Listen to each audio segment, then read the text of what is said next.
Care গিভারের চাকরি করি। আমি পলিটিক্যাল সায়েন্সে মাস্টার্স করছি।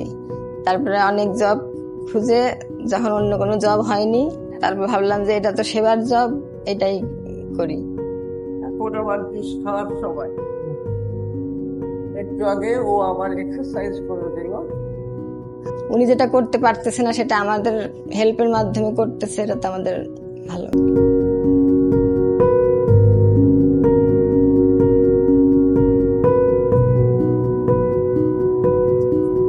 হ্যাঁ, আমরা 2 মাসের একটা ট্রেনিং করছিলাম কেয়ার গিভারের।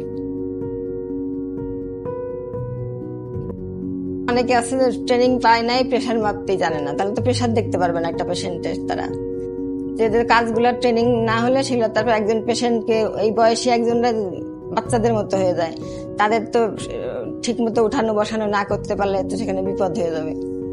এই যে নানু তো আল্লাহ রহমতে 2.5 বছরে কোনোদিন আমার হাত থেকে পড়ে যায় নাই বা কোনো আঘাত পায়নি। কিন্তু আমি যদি এই ট্রেনিংটা না জানতাম, তাকে কিভাবে ধরতে হবে, তাকে কিভাবে উঠাতে হবে, বসাতে হবে, তাহলে তো বিপদ হয়ে যেত। আমি মন থেকে চাই যে আমি এটা করব, বাট আমি এটা জানি না। হয় এটা আমার গায়ে লেগে যাবে, আমার পিঠে লেগে যাবে, অথবা আমার মা ইনজিওর্ড হবে। সেই কারণে এটা ওরা হচ্ছে যে খুবই ট্রেন, এবং ওরা জানে কিভাবে করতে হবে। ইভেন ওরা এটাও জানে, আমি আরেকটা বলি, আমার শাশুড়ি ছিলেন বেড রিডেন। প্রথম 3 বছর ওনাকে নাকে নল দিয়ে খাওয়ানো হয়েছে। ওটা যেহেতু আমি ডক্টর, আমি তাদের সাথে হেল্প করেছি, আমি তাদেরকে দেখিয়ে দিয়েছি। 8 বছর আমি তো করিনি, ওরা করেছে।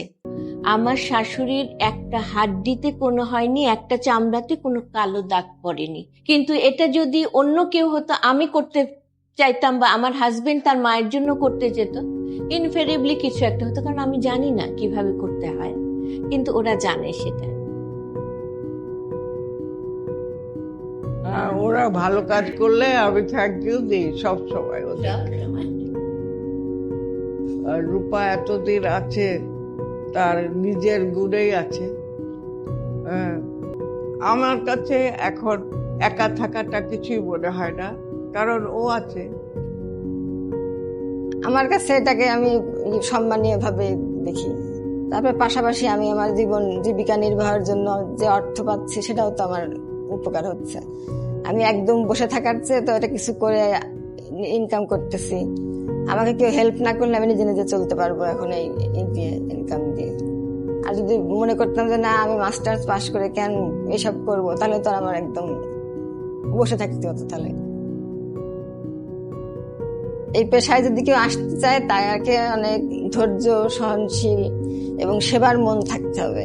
ওইটার পাশাপাশি ট্রেনিং নিয়ে আসতে হবে।